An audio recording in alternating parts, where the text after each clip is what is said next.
नमस्कार साथियों, स्वागत है आपका हमारे यूट्यूब चैनल एग्जामोफोबिया में। जैसा कि हम लोगों ने प्रॉमिस किया था, हम बजट पर विशेष चर्चा करेंगे। तो बजट का क्विक रिवीजन के लिए हम लोगों ने एक प्रोग्राम तैयार किया है और अभी हमने बिहार बजट को डिस्कस किया और अब हम देखेंगे उत्तर भारत सरकार का केंद्रीय बजट 2024-25। चलिए स्टार्ट करते हैं। तो क्विक रिवीजन के तौर पर इसे तैयार किया गया है इस प्रोग्राम को। तो केंद्रीय बजट का सबसे पहले बात करते हैं। ये उपस्थित पहले इस साल इलेक्शन ईयर था, तो इस साल संपूर्ण जो बजट आया वो आपका 23 जुलाई 2024 को केंद्रीय बजट प्रस्तुत किया। और इस बजट की थीम क्या थी? एम्प्लॉयमेंट, कौशल और एमएसएमई प्लस मध्यम वर्गीय। ठीक है, 4 जातियों को फोकस किया गया है और वो 4 जातियां कौन है? गरीब, युवा, अन्नदाता और नारी। ठीक है, यानी एक तरह से क्या है, इसका थीम बन रहा है, ज्ञान बनाया गया है। क्या बनाया गया? ज्ञान। 4 जातियों पर फोकस है। ठीक है, नेक्स्ट अगर हम बात करते हैं कि ये बजट की जो प्राथमिकताएं हैं वो कहां कहां प्राथमिकता इंडिकेशन की गई हैं, तो बजट की प्राथमिकता कृषि क्षेत्र में उत्पादकता का और लचीलापन में, नई पीढ़ी में सुधार करने की बात की गई है, ऊर्जा के संरक्षण की बात की गई है, रोजगार कौशल का विकास की बात की गई है, इंफ्रास्ट्रक्चर की बात की गई है, विनिर्माण या के बारे में बात की गई है, समावेशी मानव संसाधन विकास एवं सामाजिक न्याय की बात की गई है, नवाचार एवं अनुसंधान और शहरी विकास। तो ये इसके प्रमुख प्राइमरी सेक्टर्स हैं हमारे इस वर्ष के यूनियन बजट के। ठीक है, जरा और देखते हैं। इस वर्ष 2024-25 का जो जीडीपी था वो हमारा 3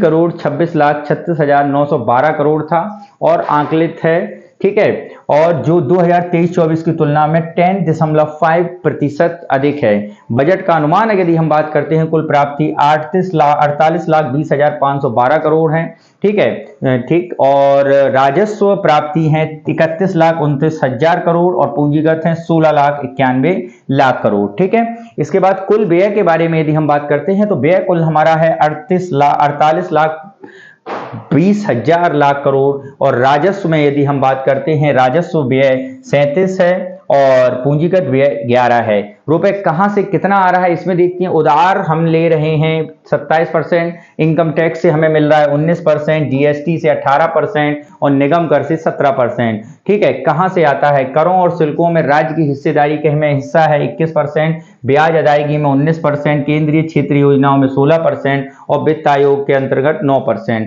ठीक है, 2024 का जो बजट है उसका 23-24 के बजट को संशोधित अनुमान प्रस्तुत है।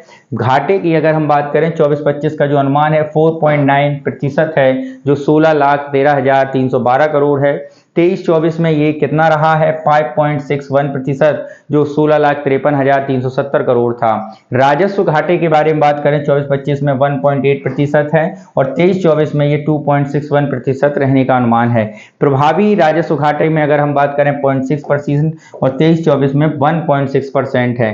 प्राथमिक घाटा यदि हम 24-25 में देखें तो 1.4% और 23-24 में 2% है। ठीक है, सर्वाधिक व्यय में अगर हम बात करें टॉप 3 मंत्रालय रक्षा, ग्रामीण और कृषि मंत्रालय से संबद्ध हैं। 4.54 लाख करोड़, ठीक है, 2.65 लाख करोड़, 1.52 लाख करोड़ है।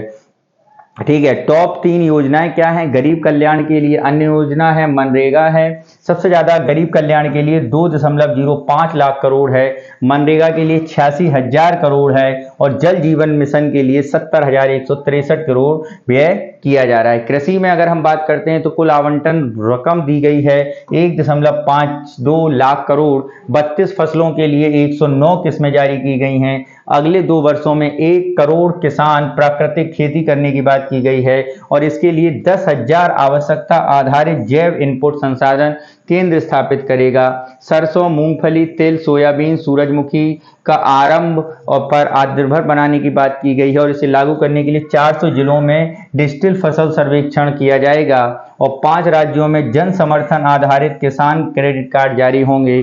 6 करोड़ किसानों को जमीन के ब्यौरे की रजिस्ट्री दर्ज की जाएगी। ठीक है, राष्ट्रीय सहकारी नीति लाने का प्रावधान किया गया है। कौशल प्रशिक्षण के बारे में यदि हम बात करें तो आगामी 5 वर्षों में 20 लाख युवाओं को कौशल प्रशिक्षण की बात की गई है। 5 वर्ष में 1,000 से अधिक ITI का नए उन्नयन की बात की गई है। घरेलू संस्थानों में उच्च शिक्षा के लिए 10 लाख तक की वित्तीय सहायता और 3% सब्सिडी की बात की गई है। 1 लाख छात्रों में यहाँ पर बात करने की बात की गई है। सर्वोदय विकास की विस्तार की बात, किस मिशन पूर्वोदय की बात के लिए 5 राज्य कौन कौन से, बिहार, झारखंड, बंगाल, उड़ीसा, आंध्र प्रदेश के लिए 15,000 करोड़ का पैकेज दिया गया है। बिहार में गया में औद्योगिक केंद्र का विकास किया जाएगा, जिसके लिए 26,000 करोड़ की लागत की अवसंरचना की गया विकास होगा। Patna Purnia express way, Buxar Bhagalpur express way, Bodh Gaya Rajgir Vaishali Darbhanga सड़क संपर्क परियोजना, बक्सर में गंगा नदी पर 2 लेन वाला पुल निर्माण, ठीक है। और इसके लिए कोसी मेची पर 11,500 करोड़ रुपए की लागत पर पिरपैती में 2400 मेगावाट का विद्युत संयंत्र बात की गई है। पर्यटन को बढ़ाने के लिए विष्णुपंत मंदिर गलियारा, महाबोधि मंदिर गलियारा का विकास करने की बात की गई है। राजगीर में 20वें तीर्थंकर यूनिसेफ स्रोत को प्राचीन मंदिर, 7 गर्भधाराएं नालंदा को विकसित करने के लिए बात की गई है। प्रधानमंत्री जनजातीय उन्नत ग्राम अभियान, 63,000 ग्रामों में 5 करोड़ जनजातीय लाभान्वित हैं। जनजातीय बाहुल गांवों में कुल आकांक्षी जिलों में जनजातीय परिवारों का सामाजिक आर्थिक विकास की बात की गई है, ठीक है।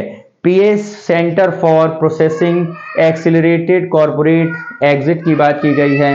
प्रधानमंत्री आवास योजना के अंतर्गत 3 करोड़ अतिरिक्त मकान की व्यवस्था की बात की गई है। पूर्वोत्तर क्षेत्र में आईपीपीबी में 100 शाखाएं खोली जाएंगी, ठीक है। मुद्रा ऋण योजना के तहत तरुण ऋण की सीमा 10 लाख से बढ़ाकर 26 लाख रुपए कर दी गई है और ऋण गारंटी योजना 100 करोड़ तक निर्धारित है।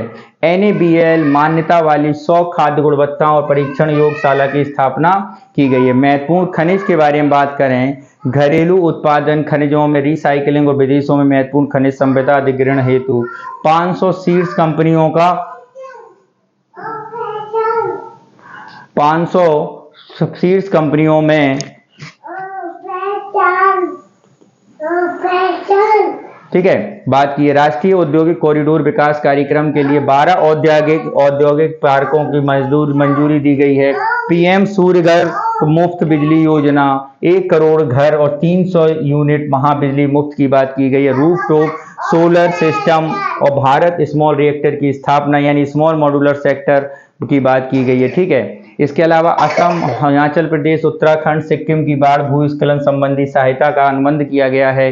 अनुसंधान नेशनल रिसर्च फंड की शुरुआत की गई और अगले 10 वर्षों में आंतरिक अर्थव्यवस्था को 5 गुना बढ़ाने पर जोर देते हुए 10,000 करोड़ की पूंजी की व्यवस्था की गई है। तो इस तरह मित्रों आज हम लोगों ने केंद्रीय बजट भी देखा, बिहार का बजट भी देखा और पेपर भी अपलोड किए जा रहे हैं। तो आप हमारे चैनल से जुड़े रहिए और लगातार उसका लाभ आपको मिलेगा। बहुत बहुत धन्यवाद। Thank you. जय हिंद।